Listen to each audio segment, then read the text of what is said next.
Hello and welcome back to the U-Man channel. My name is Oliver, and tonight you can see behind me we got the makings of our next project. As I was working on the camper with the wheels and tires and the suspension, it had a lot of hooking and unhooking going on, and the batteries were just not able to handle lifting that camper any longer. Anytime I left them off the charger overnight, they would barely turn and lift the jack at all. One thing leads to another situations where you start one thing and you keep snowballing into the next. So the next step here is going to be to replace the batteries. And after doing some research this week, I decided that instead of going with the 12 volt supposedly deep cell or marine batteries, that I was going to convert over to a 6-volt golf cart battery system. Now this will require us to wire the batteries in parallel and series so that we can double the voltage and then double the capacity. The batteries that I chose for this project are the Interstate GC2s from Costco. They were about 89 bucks a piece, as opposed to $200 to $300 a piece for some of the AGM matte batteries and everything else. I figured that, I don't use this thing all the time. It's going to be sitting for long periods of time. I'm not going through a whole bunch of deep discharge cycles every year, so as long as I check the water levels on these things every few months, these things should be fine and last me for years. So let's get into some of the details and we'll start making some connectors and a custom wiring configuration and see where it goes from there. Alright, the batteries that were in the camper when I got it were a pair of Exide size 27 marine batteries. They're rated at 105 amp hours and 182 minutes of reserve capacity.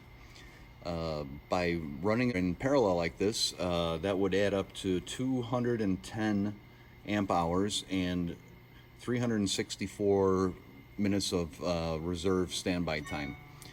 In order to save these batteries, the first thing I tried to do was get myself a maintenance charger here, and it just didn't do the trick. It would go into the charge mode, it would charge them, and it would say it was done, and then it would go into the maintenance mode, and when I unhooked it and tried to run it, wasn't getting much. Let me show you what it sounds like. See, when I try to run the jacks with the charger hooked up, it sounds like it's struggling a bit. And when we unhook it, they die pretty quick. This is going down, and we try to lift the camper again. You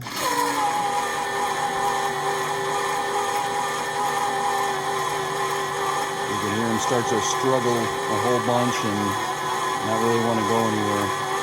Now, if I tried to do this for a little bit longer, try to lift it a few more inches to be able to get it to hook up to the truck, they would just go completely dead. And what I was having to do, I was having to put my big charger on it, and with the big charger put it in the jump start mode in order to be able to lift and lower the thing. Stanley standby charger will be good for keeping the thing on a maintenance charge when the camper's not in use, and I don't think that was wasted money. It also has a nice feature where it has a little whip that you can wire up and permanently mount on the battery, so all you have to do is connect the cable to that and you don't have to deal with the alligator clamps.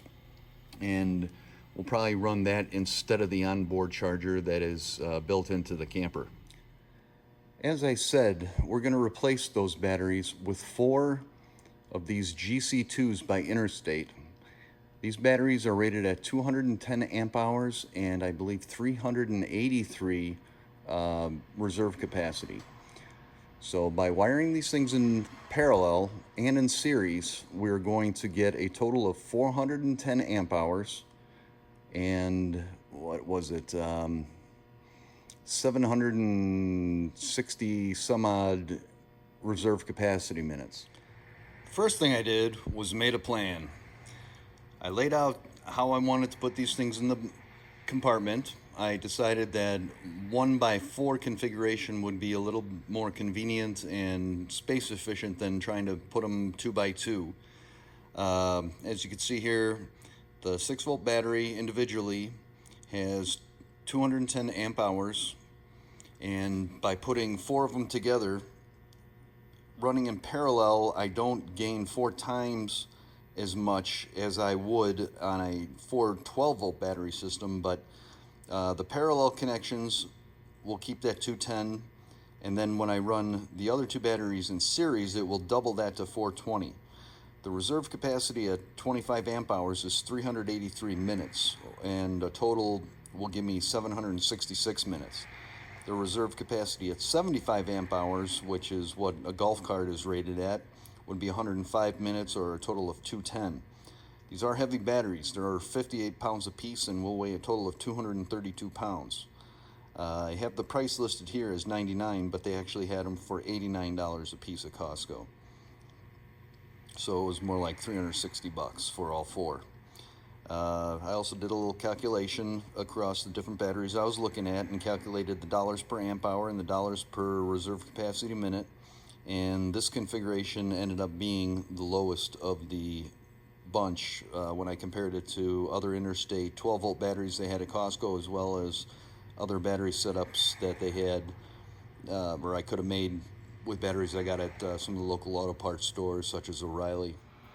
First thing I did was cut my cable to make the connectors for the series connection. I measured them out to about 6 inches, and I stripped the ends here. I stripped off enough so that the cables could go in and still leave a slight gap here that I could feed the solder into once I start heating it. For this operation, I prefer to use one of these mini torches. This heats up the connector in a concentrated area so you don't start getting corrosion everywhere, and allows you to feed the solder in through that little gap. What we'll be doing after this is we will also be putting a piece of shrink wrap on here so that we can seal that connection and that wire is not left exposed. To crimp these connections, what I like to do is I like to take my connector, drop it into a vise, put the wire in, and then tighten it down real good.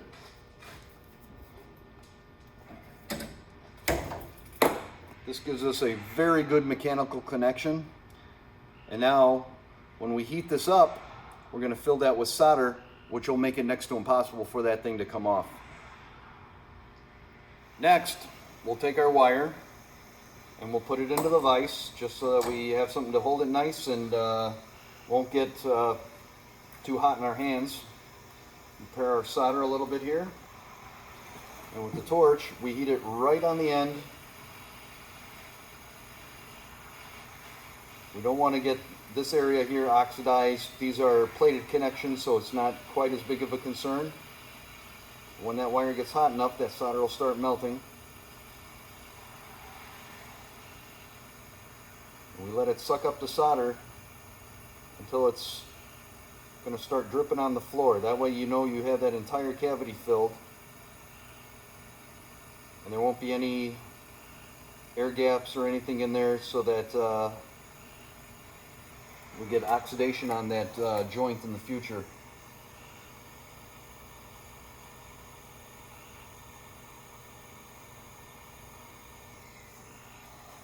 And one of the reasons I like to shrink wrap it is that that heat does make the rubber not look so good, but we can kind of cut that off or tamp it down.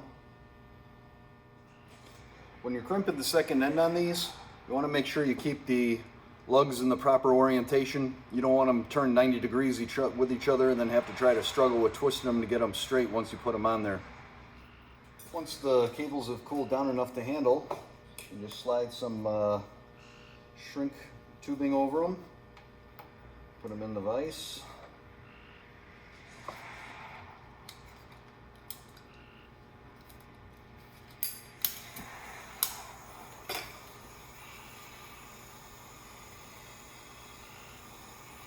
I'm using some oversized tubing and running it down the whole length just because these were green welding cables, and I didn't want somebody to look at that and be confused by it, so I figured I might as well make at least these center pieces here all black by wrapping them with the shrink tubes.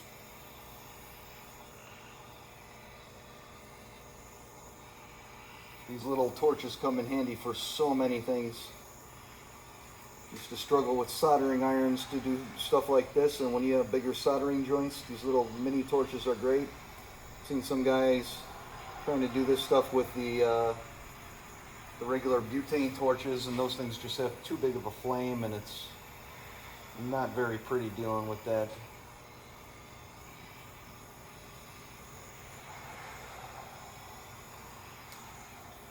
And that's it. All right, with our tubing all heat shrunk and ready to go, the next step is going to be to create 2 series circuits with these batteries here. So what we're going to do is we're going to connect the positive and the negative terminals on 2 of these batteries together with our connectors. Got the positive to the negative, and the positive again to the negative. Now, if we were to put a meter on the negative and the positive terminals on the ends of each of these batteries, we're going to get a 12-volt reading because you're doubling the voltage by connecting the positive and negatives together here. The next step is going to be that we need to create parallel connections so that we can basically take these 2 big 12-volt batteries that we got sitting here now and run them in parallel so that we can double the output, double the reserve capacity, double the amp hours, and keep it at 12 volts. Now, if we were going to connect all these batteries together in series, what we'd end up with would be a 24-volt battery, which is not what you want to do for the RV. Everything in there is 12 volts. So we have our series connectors ready. Now we need to make our cables for the parallel connectors. And then when that's all done, we will connect to the furthest positive to the furthest negative posts on the batteries, and that's where we're going to make our connections to the camper. And it's also going to be where we make the connections to the chargers.